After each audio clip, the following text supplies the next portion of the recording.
দর্শক বন্ধুরা, আজকের হট নিউজে আপনাদের স্বাগতম। যশোর বিজ্ঞান ও প্রযুক্তি বিশ্ববিদ্যালয়ে ঘটে গেছে একটি চাঞ্চল্যকর ও লজ্জাজনক ঘটনা। নারী শিক্ষার্থীকে উত্ত্যক্ত থেকে শুরু করে পুরো এলাকা জুড়ে উত্তপ্ত পরিস্থিতি, সবকিছুই মুহূর্তেই ছড়িয়ে পড়ে সোশ্যাল মিডিয়ায়। আর ঠিক সেই ঘটনার পরপরই পুরো ক্যাম্পাস ও আশপাশে তৈরি হয় চরম উত্তেজনা। পুরো বিষয়টি জানাতে আজকের পূর্ণ প্রতিবেদন নিয়ে হাজির হলাম।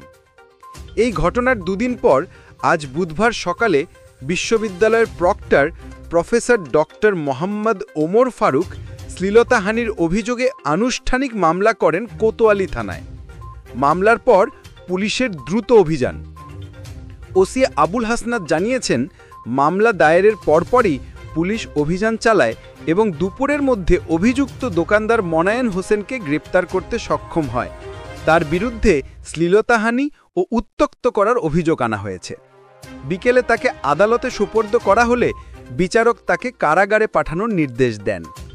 বিশ্ববিদ্যালয় প্রশাসন বলছে, ক্যাম্পাসের নিরাপত্তায় তারা জিরো টলারেন্সে থাকবে এবং নারী শিক্ষার্থীদের নিরাপত্তা নিশ্চিত করতে আরও পদক্ষেপ নেওয়া হবে। বন্ধুরা, এ ধরনের ঘটনা সমাজের জন্য লজ্জাজনক।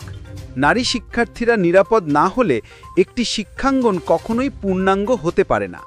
আমরা আশা করি ন্যায় বিচার হবে এবং এমন ঘটনা আর কখনোই ঘটবে না।